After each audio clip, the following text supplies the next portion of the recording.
So, kamusta po mga ka-Streetwise? Ako po si Takero Miyamoto at welcome po sa aking munting channel. So, mga kababanos, hindi lang po nakakaalam, wala po si Presidente Bongbong Marcos sa Pilipinas ngayon. Baka sabihin na naman ng mga DDS, gumala, no? So, si PBBM po ngayon ay nasa sideline po ng ASEAN Summit. No, dito nga po nakausap niya nga si Vladimir Putin. Oo. Yung wanted ng ICC rin. Ay, sana napag-usapan nila, no? Tingnan natin dito, nasabi dito. Okay.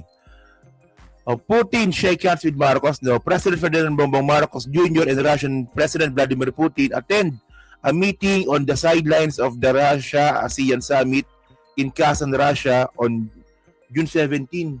So kahapon pala ito, no? Marcos and Putin both mentioned that trade between the Philippines and Russia can be enhanced. Okay. Siyempre, mga kababayan ng mga DDS, inggit na naman. Oo. Kasi ang gusto nila, si Sara, dapat si Sara yun eh.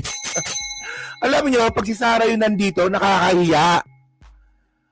Alam niyo, tinan niyo sa loob po ng ilang taon na, 4 years, no? Sa loob po ng 4 years na ang nagiging representante po natin si Presidente Bongbong Marcos sa buong mundo.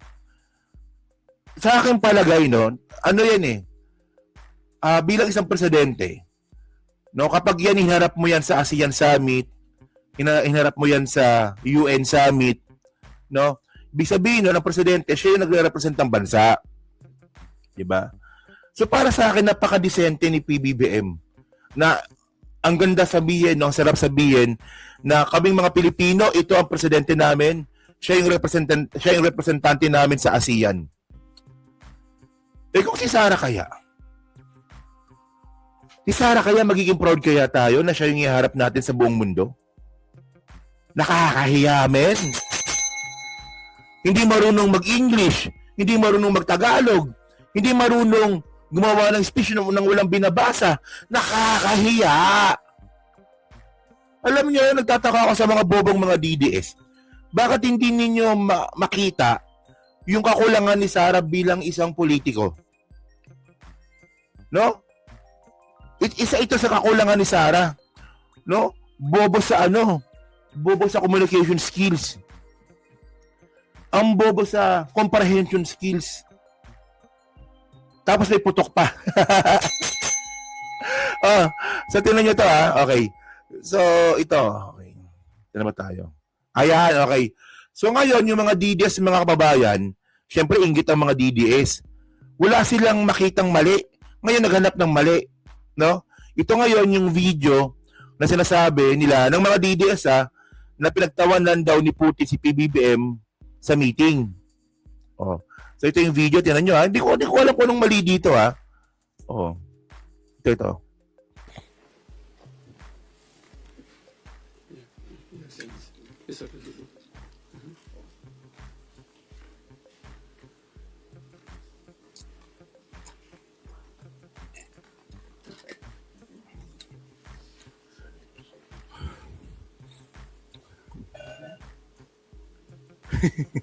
Yung mukha ni Putin.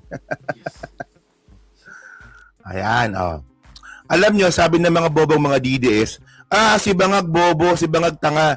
Hindi mo rin lagay ng earpiece. Hindi alam na kailangan mo lagay ng earpiece. Ang babaw naman, men. Ang babaw. Sobrang babaw. Alam niyo, akala ko, no, kasi nung nakita ko yung post ng mga DDS, Putin, pinagtawanan si Bangag. Sabi nilang ganon. Nung pinanood ko, puta, yun na yun? Yun na yun? Akala ko, pinagtawanan si PBBM dahil natay sa short, naihi sa short, o kaya hindi makapagsalita. Akala ko ganon yun pala. Puta, mga kababayan, nangyayari po sa atin yun. Minsan, di ba? Minsan ganyan, di ba? Nangyayari sa atin yan. Yung mga ganyang klaseng simpleng pagkakamali ba pwede natin banggitin dyan? Pero hindi naman No?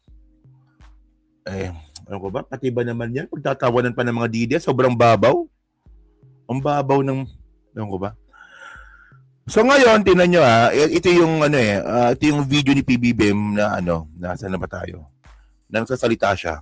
And as you have mentioned, Ito. Napaka-cool lang. Para lang siya nakikipag-inuman. Tingnan nyo. as you have mentioned, Your Excellency, there are many potential areas that I think we should that's still open to explore, and I think that the present level of trade, although it is steady, I think that there is a great deal more that we can do. We note that during the JCTEC meeting held in Moscow, energy and food security emerged as one of the mutual priorities of both our countries. And that is why that B2B component at the sidelines of the GCTEC enabled Philippines and Russia to establish networks and to explore joint ventures. O, di ba? Si Putin tahimik di ba? Nakikinig siya kay PBBM kasi naintindihan. Naintindihan kasi. Sige nga, si Sara pa, Tanga na si Sara nga, Si Sara nga, mga kababayan, on the spot, bobo po magsalita yan. Tingnan nyo, Si Sara, hindi po makakapagsalita yan ng maayos nang walang binabasa. Oo. Ang nakakatawa pa dito, may binabasa na nga, parang Kindle pa magbasa. Sabi ko nga, puta, itong mga DDS na to, hindi nyo ba napapansin na, puta, for example ito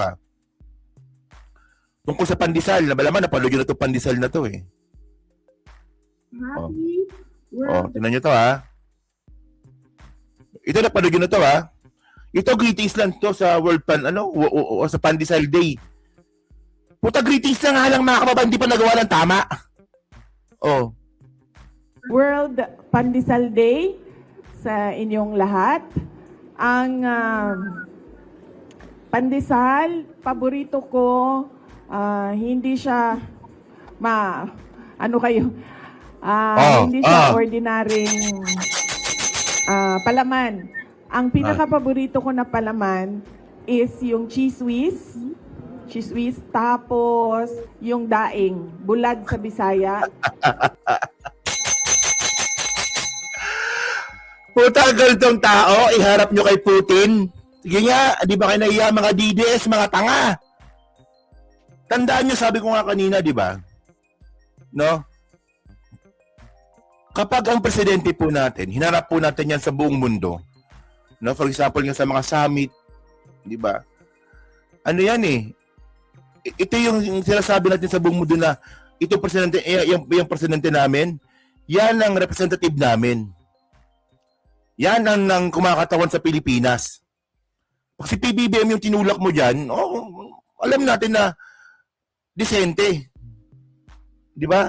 Disente tingnan, magaling magsalita. Minsan nag-stutter lang minsan, pero di ba acceptable naman. Ito. Ano tawag nyo dito? Alam nyo kung ano ibig ko sabihin dito. Minsan po kasi, kapag may mga one-on-one meetings yan, yung presidente ng Pilipinas, minsan, lumalabas sila sa mga binabasa nila. Lumalagpas sila dyan. Di ba may mga guidelines yan, di ba? Hindi naman po kasi makikipag-meeting yung dalawang presidente ng bansa na, sige kayo, mag-usap kayo. Parang palengke, hindi ganun yun. May mga guidelines yan. May mga outline yan. Pero minsan po, dahil nga po minsan, may pagkakataon nga po na lumalagpas po sa outline o pinagplanuhan na pag-uusapan dapat. Nangyayari po yan. Si PBB magaling sa ganon. Di ba? Pero si Sara, bobo si Sara sa ganon, sa bang on the spot. Baka sabihin lang ni Sara, wala naman sa script to Ano sinasabi ito? Wala naman sa outline to. O kaya time out. O kaya itok-itok. Di ba? Itok-itok. Ganon. O parang ito. Ito on the spot ito Sara, sige nga. Batiin mo naman yung Pandesal Day. On the spot lang yan Alam mo nakakatawa dito. Pandesal Day na nga po yung pinuntahan niya. Hindi niya pa alam kung paano batiin. Kung paano gumawa ng greetings. Di ba tama? Di ba? For example tayo, pupunta tayong birthday. Kahit pa paano, meron tayong, kapag nakita ko yung birthday celebrant, meron ako sasabihin na happy birthday. Di ba? Happy birthday, sana maging masagana ang buhay mo. May ganun eh. Di sana pupunta sa sa Pandesal Day. Puta, greetings na nga lang, hindi pa handa. Ang klaseng katangahan yan. O parang, tinan nyo, yung mukha pa lang, parang, nagpawisan na yan, putang na yan, masiguradong nagpawisan na yan. Kasi nagmukha na naman siyang tanga.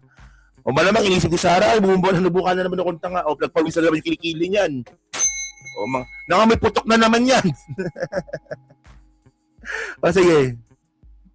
Hindi siya ordinaryong palaman. Ang pinaka-paborito ko na palaman is yung cheese whiz. Cheese whiz, tapos Sige. yung daing, bulad sa Bisaya. Yung daing, boneless na siya, tinatanggal ko siya sa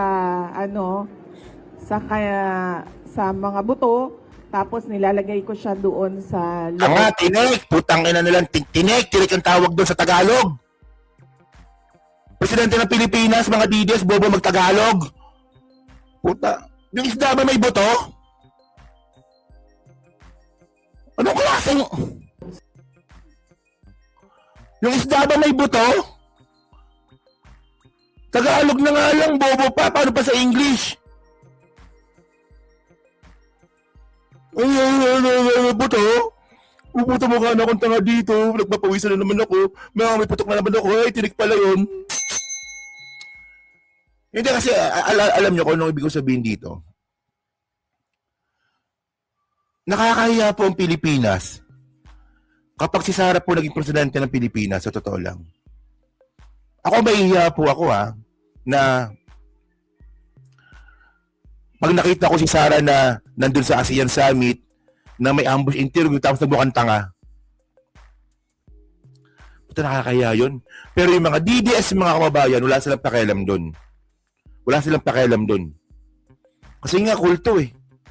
Alam nyo, napansin nyo, ito kung meron kayong mga nakausap na mga DDS, napansin ninyo na wala nang tama't mali para sa kanila. Pansin nyo ba yon? Wala nang tama't mali para sa kanila. Basta sa kanila, Duterte sila. Tama ba yung sabihin mo, mali man naman sila ang ginagawa nila para sa kanila, Duterte sila.